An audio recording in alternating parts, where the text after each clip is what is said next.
Hey friends, this is Anna with The Intuitive Life, and today I'm going to teach you how to use tapping to literally tap into your healthiest self. And so I'm going to talk to you about what EFT tapping actually is and then teach you how to tap. So, EFT tapping stands for Emotional Freedom Technique, and this is a modality that has been used for several years, for over 30 years, and it uses the body's meridian system, kind of like Chinese acupressure or acupuncture, to literally tap into a part of the brain called the limbic system. And the limbic system is in charge of storing and managing the hormones of cortisol and adrenaline that floods your body that causes what we call the stress response.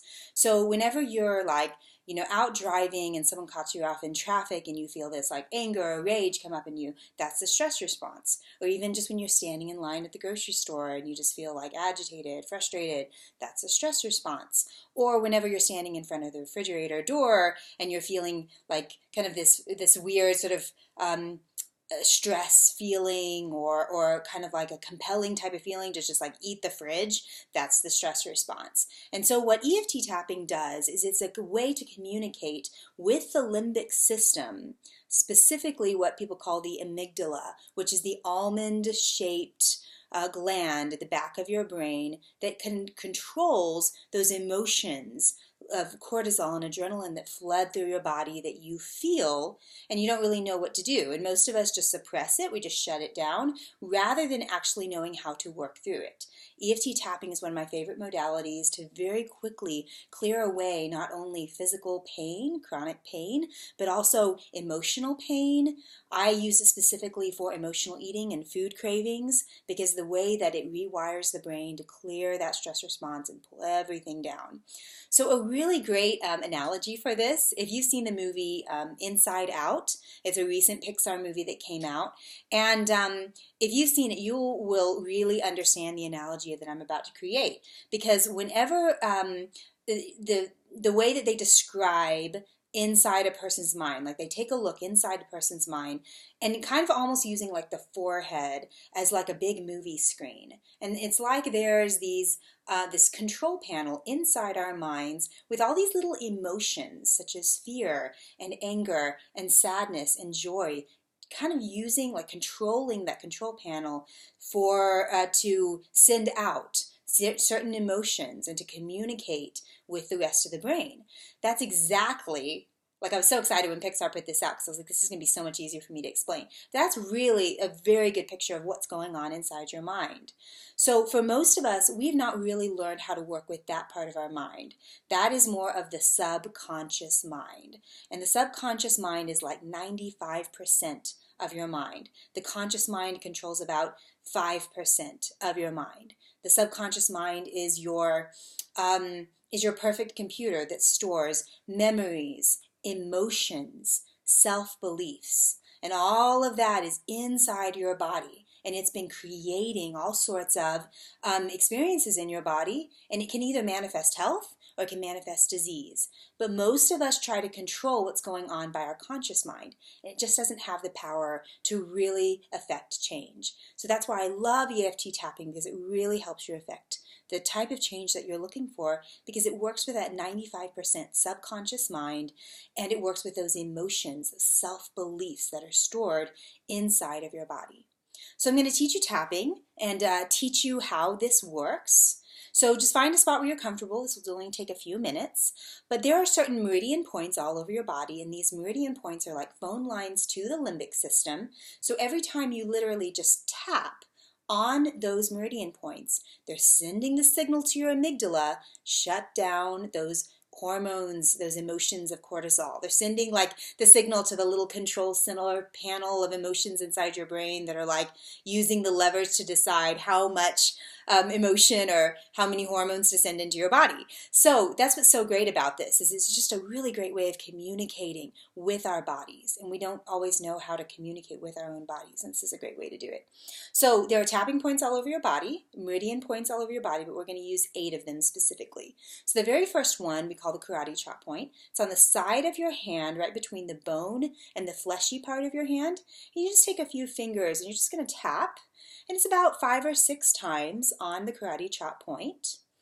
And just note that different people will use different tapping points. So there's no specific order, but these are the ones that I use that I found really beneficial.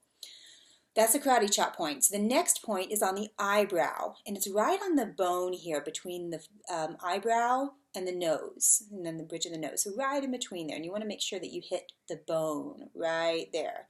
Again, tapping 5 or 6 times. You could do more if you want. The next point is the side of the eye, and again, that's right on the bone, not in the temple and not in the eye, but right in between, right on the bone. And then underneath the eye, you can just do this along with me, right on the bone here is the next meridian point. And usually people will have like favorite meridian points that they love to tap on. And then under the nose, this one's really easy to find because it's just right there on the nose, just simple tapping. And then right on the chin crease. So you just tap right on that chin crease. And I realize this might look a little bit funny. It takes a little time to get used to. I really did not like tapping when I first started, and then I've just come to love it because of the results that it brings. And then the collarbone point is the next one, and you'll just see right here where there's this kind of dip. You go down a little bit and out slightly, and that's the collarbone point. And so you can do it a couple of different ways. I like to take, 3 fingers like this and just tap. You can also take an L shape with your hand and tap to make sure that you get it. Some people do it that way, especially for children. That's the way I like to do it. And then you could also just take one hand and tap either side. And by the way, tapping works for either side of your body. It doesn't matter. You can even switch halfway through if you wanted to. That's a collarbone point. One of my faves. Top of the head is the next one. So right on the governing meridian, there's something called the governing meridian. That is a line that runs from the top of your forehead down the base of your spine. If you've ever done emotion code, the modality that my sister Laura does, the governing meridian is a really big deal in that. So that one's a really good one. Okay, and take a deep breath. Okay, so that is the set of tapping points. We're going to go through that one more time. So karate chop point. We don't always do this one. This one's for what we call a setup statement. And the setup statement is just validating what we feel and then saying the truth. So for example, I would say, if I was stressed or something, I would say, even though I feel so much stress, and then I would say the truth, I choose to love and accept myself anyway, or something like that. And I would lead you through any sort of script that we use here. So what you're doing typically is you're tapping and saying something that I'm leading you in. But honestly, the most important thing is just to feel the emotion. We don't always use words. It just kind of depends what comes up in a session. And then go to the eyebrow point, side of the eye. Just doing this along with me to really feel this in your body. Feel what it feels like under the eye, under the nose, chin crease, collarbone point, top of head. So then you would just keep tapping through in that order all the way through, okay? So those are the tapping points. So what's going to be happening whenever we actually work on something during a session, or if you're doing this on your own, here's some of the most important things to know about what to do with tapping, or how to go about it. So number one is you identify what you're feeling. What's the strongest emotion you feel right now? Not what you think you should feel, which is a biggie for some people, what you actually feel. So you have to kind of take a deep breath, tune into your body. What's the feeling I feel right now? So maybe the first feeling would be, for example, if like today I want to raid the refrigerator. Let's say that was something that was going on. And the first thing that maybe I would feel would be like stress or anxiety. So what I would do is I would start just really noticing the feeling of stress or anxiety in my body. And I would just start tapping through the points, starting on the eyebrow point. Sometimes we'll start on the karate chop point, doesn't matter. Noticing that feeling and really feeling it as we tap through the points. I would tap through until that feeling of anxiety has calmed down, because that's what you're doing by tapping, is calming down that emotion. Then you take a deep breath and then tune in again. What emotion is there now? What's the one strongest emotion? And you start tapping through the points. So maybe it's switched to frustration, maybe frustration about your day, or frustration that you can't have whatever it is you want to have because you know that you're not really hungry. You're just really like agitated and frustrated about something else and you're taking it out on the food. That's just a real good example of what I see a lot. And you tap through that. And then you tap through until it dials down naturally. Not because you think it should dial down, but when you feel the feeling in your body, just dial down and release. And then you take a deep breath. And then do it again. So kind of, rinse, lather, repeat, that sort of thing. And it really doesn't take very long. It takes a few minutes. But it is amazing what happens whenever you really communicate with your body. It's okay to let that stress response just relax. It's okay to just really let go of these stressors that we're so used to holding on to that we don't even know holding on to sometimes. Okay, so one of the big keys with tapping, if you're feeling like this isn't really working for me as well as I want, here's a really big key. And that key is you have to make sure that you're not thinking your feelings. You have to make sure you're actually feeling your feelings, that you are embodying that overwhelming feeling or that stressful feeling. You're not consciously thinking about it, you're feeling it. Now, for most of us, our knee-jerk reaction is to shut down feelings. And there's many, many reasons for that. Some of us were punished for feeling. Some of us were criticized or ridiculed. Sometimes we have belief systems that don't really allow for feelings to surface. But the thing is that if those feelings are there, if you're feeling them at all, they're stuck inside your body at some level. And what's happening is they come up to the surface, and because we don't know what to do with them, we suppress them and shut them down. But remember this, suppression is not healing. It's suppression and it's dissociation. And so you have to know that when those emotions and stuff come to the surface, all that they're waiting for is for you to find some way to allow them to come out. And most of us are just not given really healthy ways of allowing them to come out. So they end up kind of being the volcano and exploding on our family members or exploding on the car that cut us off in traffic or whatever it is.